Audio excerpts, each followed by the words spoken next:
back with another video. Before we get into the video, like, comment, and subscribe to the channel. Now, a lot of fans are clowning Cardi B. They're seeing that she's been wobbling around all over town at the clubs, at certain concerts, all by herself. And she looks at least 6 months pregnant. At least. I think she probably a little bit more. But with that being said, a fan said, I know Cardi is happy as hell that Nicki has been crashing out. It's distracting everyone from the fact that her album is a failure and Stefan Diddy left her, so now she's single mother again. Yikes! So people are on to that PR relationship that is allegedly over. Now I got the real tea on what's going on between her and Stefan Diddy behind the scenes. But I will say this about Cardi B. She got to stop doing things out of spite. Okay? She doesn't do things with genuine intentions, is always out of spite. And it comes to bite her in her plastic booty every single time. I believe, and this is just my opinion, that she purposely got knocked up by Stefan Diddy to get back at Off the Cheat because she was, bitter about him cheating on her. And, allegedly he did have a baby with somebody else and made the girl get rid of it. That was spilled last year. So I think she does a lot of things out of spite. Same reason why she was bragging about, I'm going to outsell Nicki Minaj. And she put all her old songs on her album. Press, Wop, Up. All the old songs, bongos on her album. And she still couldn't outsell Nicki. She do a lot of things out of spite. And then it comes to bite her in the ass later on. That just lets me know she's not a genuine person. She does things maliciously. And this is why karma comes out and bites her in the ass. Okay? Stefan Diddy was not a good choice. But you did it out of spite. And you thought the PR was going to be a good look for you, and it wasn't. Now, people are also talking about the fact that Nicki Minaj's Instagram has gotten deleted or deactivated. Okay? So a lot of people are wondering what is going on. I'm like, how her Instagram get deactivated before her Twitter? Okay? I feel like, she posts stuff about Camel Face and, Deseret on social media, especially on Instagram and Twitter. But Twitter be way worse. Okay? So maybe this is a strategic move for the rollout. Okay? I think that Nicki shouldn't be following anybody on social media, in my opinion. And I definitely would love like a social media rebrand. That would be fire if she do that for the next era. Now, moving on from that, Nicki Minaj also had tweeted, and to be clear, I have no problems with Republic or Universal. Never have, never will. That's what they want. They won't get that. Well, unfortunately, Universal and Republic might have an issue with you, Nicki. Okay. There has been a secret meeting that has happened behind the scenes. Now, if you guys remember, like 2 days ago, Nicki Minaj posted that she wished Republic would stand up for her. Then she tweeted this. Well, Universal and Republic don't want to stand up for Nicki Minaj because they think that she is ruining all of her relationships. Okay? So that's what the meeting has been about, that they feel like Nicki has ruined a lot of her relationships in the industry and that they do not want to push her next album because of all the drama that has happened. Okay? They don't want to push her next album until she mends some of those relationships. So allegedly that's what's going on behind the scenes. So even though Nicki says that she don't have no issues, that's not how Universal and Republic feel. And I think it's very telling because they never really stick up for you at all. The truth be told, Universal is over Young Money, period. They're over Champagne Thickums, Wayne, and Nicki combined, okay? Because they feel as though the relationships that they had are basically over. From that, there has been some whispers that Güccï is releasing her debut album next year on March 27th. Isn't that the same day Nicki Minaj is releasing her album? I don't believe Güccï or TDE would do that. One, I don't think Güccï's super confident that she would outsell Nicki.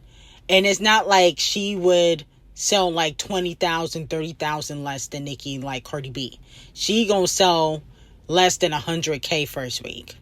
Okay, so I don't think TDE would do that. I think that would be a sabotagery move for Güccï, which I don't believe they want any more smoke with Nicki Minaj.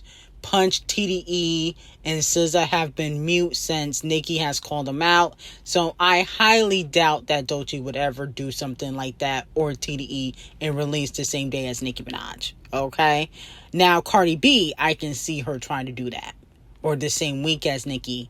But I definitely don't think Güccï would do the same thing. Now, unfortunately, Bia is getting clowned on social media, especially by Cardi B and Cardi B fans. Cardi B posted an interesting video. She was singing or reciting Pretty and Petty because she did not write it. And, Bia's album just came out a week ago. And unfortunately, she is only doing less than 7,000 first week. Okay, now to me, I'm not really shocked that Bia is selling less than 7,000. I like Bia. I've been watching Bia since she was on that reality show and listening to her music since she was on Sisterhood of Hip Hop, which y'all probably don't know nothing about. But I do feel as though, and this is just my opinion, that Bia maybe want to be an influencer, stream on Twitch. But the music, you got to hang it up. Okay? And y'all can say, oh, it's her passion. Yeah, it could be your passion as a side hustle, but it should not be your main hustle. And I'm going to tell you why. The more she drops music and don't sell, the more debt she's into the label. She's not going to admit it, but that's how it works. So I think she just needs to find another hobby and move on. I like Bia. She's super talented. But, Cardi B, she dropped a diss record. You should have responded, because that would have boosted the album sales, in my opinion. And unfortunately, I do have to give you 50,000 lashes for this. But moving on from that, Megan Thee Stallion has announced that she will be releasing her new single, Lover Girl. And it's coming out this Friday. This song is inspired by her relationship with Klay Thompson. Okay, which, a lot of fans feel like she has manifested. Now, with that being said, let me know how y'all feel about it. I don't know. I feel like her sample in total is going to be very interesting, because I don't know if she's going to do it justice. That's all I got to say. I don't know how this finna sound, because the snippet sounded a mess, in my opinion. Now, a viral clip is going around on social media of Walmart Yonsei talking about how dark the industry is, okay? And of course, people are blaming Queen B. Of course, they always got to blame Queen B. So let's take a listen to what Walmart Yonsei said a few months ago. But now, of course, the video is back circulating around the internet, because people are also referencing this video in regards to what's going on with Nicki Minaj and Queen B and Camel Face, and how they're sabotaging her. After Sinners, I cried. Do you want to know why I cried? Yes or no? Or you're just like, Chloe, you cried because you're a crybaby. Just tell me.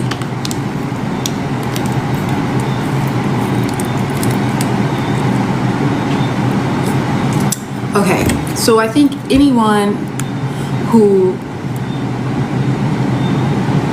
it just reminds you so much of the industry, right? And it's like, you could have a gift like he did with his guitar. And like they said, when he's singing, he's honoring his ancestors and uplifting and all of that, but then it also attracts the not good. So it's like, in order for him to be successful, the vampires were telling him he has to sell out so that he could be, so he could live forever and his music could live forever. And it's exactly like things that I see and go through every day. And that's why I just like broke down crying, because it was showing Like the people who decided not to go to the other side, they were in there fighting for their lives. They were in there going through it. While the ones who did give in, they were outside celebrating and having a good time and got things quicker and things like that. So the reason why Sinners resonated with me so much is because it's something that you see every day, and no matter how hard you work, no matter how good of a person that you are, no matter how talented you are, sometimes that's not enough. Now, here's the thing with Walmart Beyonce. And yes, the industry is tough. We all know that. But girl, like, you wanted to be on the dark side. Like, let's just, no. You wanted to be on the dark side. You was licking floors. You was open about your sexuality. You did a few PR relationships that did not work. You wanted to join the dark side. Okay. So I just feel like don't complain now that didn't work for you. Okay. It's not like you make gospel music. And even then, a lot of these gospel singers and pastors, well, I won't talk about that. But the point of the matter is like you wanted the dark side. You joined that. You joined the opposite side. That's why you signed to Queen Bee in the first place when you were a child. The point of the matter is it just didn't work for you because you was too busy copying Queen Bee and then she started sabotaging it. You're skipping over that part. I don't fully blame Queen Bee for the fact that Walmart Beyonce's career never really blew up. Because I don't really listen to Walmart Beyonce like that. Y'all don't either. Like, it's not like, you know, she's had a really big hit. Like, she hasn't had like a nasty like Tanaje. Like, Tanaje, she dropped Nasty Independent. That shit blew up. Like, Walmart Beyonce, you ain't had no hits in a while now. Like, no shade. There's no song where I'm like, damn, this should have really went number one. It don't give that when you drop music. So no shade. But, you know, you can only really blame yourself. Okay? You should have signed to somebody else instead of Queen Bee, because Queen Bee ain't gonna let nobody be better than her, except Big Blue. But, you know, that's not really the industry's problem. That's your problem. You joined the dark side. You just haven't benefited from it. No shade. Now, moving on from that, Güccï Mane's wife, Keisha, has decided to shade Nicki Minaj on social media. Now, Nicki Minaj called her out, said, basically, you've been copying me. You want to be famous. You want to be me so bad. And with that being said, Keisha decided to post a picture of her and Güccï with the Young Thug and Cardi B song playing in the background. That song flopped. What was the song called? I forgot the name of the song, but the song is trash and it flopped. So it don't really matter. But the point of the matter is now Keisha and Güccï listen to Cardi B to spite Nicki Minaj. That's what is given. Okay? They beefing with Nicki Minaj now because Nicki Minaj called them out. And so now Keisha is listening to Cardi B, and allegedly Güccï is going to try to do a record with Cardi B too. Okay, so let me know how y'all feel about it. Here's the thing. If Young Thug and Cardi flopped, Güccï and Cardi gonna flop too. Nobody cares about Güccï. Nobody cares about Güccï like that. I don't listen to no Güccï. No shade. He's an icon for ATL in the South, but we not listening to your music now. You on Floppiana, so sit the F down. Now, McCall breaks down in tears after revealing he relies on EBT cards despite having written songs for C Breezy, who recently made $90 million from his tour, okay, that he just did. Now, this is what he had to say on a recent podcast. I got an EBT card, and it says at Breezy, bro, and made 90 whatever the million, and it say KKKKK Max. Can I get 25,000 for them four songs I owe you, bro? I just want to leave, bro. Leading up to who he is. I'm not even tripping though. I got an EBT card, my nigga. Like, what the fuck? I can't even get nothing, bro, man. Y'all want to see me cry on here, so y'all can think I'm a bro. Fuck, nigga. That ain't fair.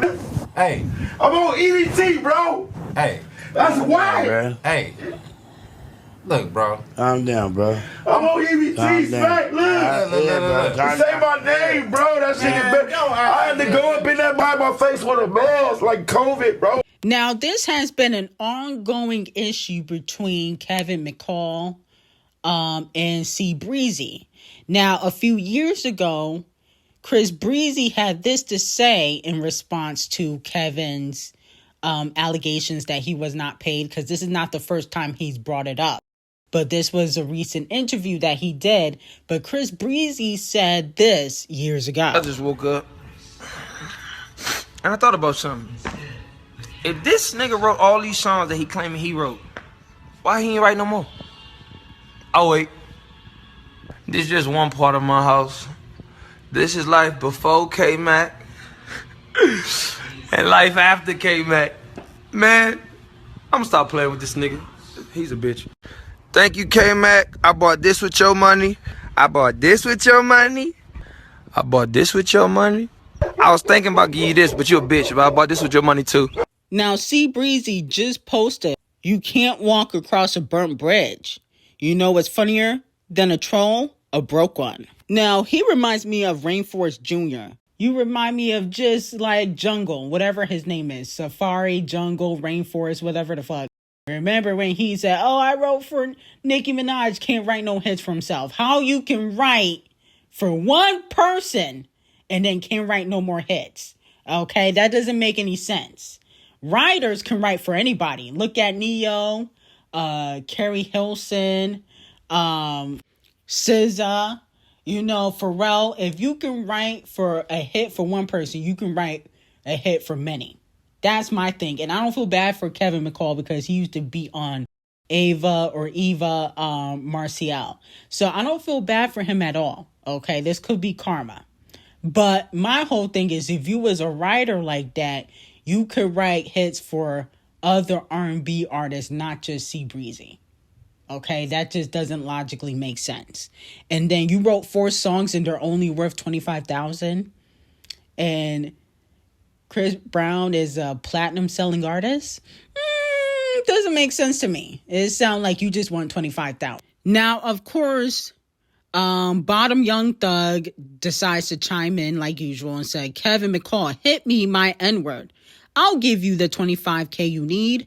And I know CB would give it to you also, bro. He a real one. N-words is busy sometimes, brother. You ain't giving him shit." Okay, this been an ongoing issue. And Kevin McCall, if you can write a hit for C Breezy, you could write a hit for Usher, Justin. It wouldn't just be hip. But anyway, I got some very hot tea on Nicki Minaj, Taylor, Sydney Sweeney. Link will be in description. I hope you guys have a day.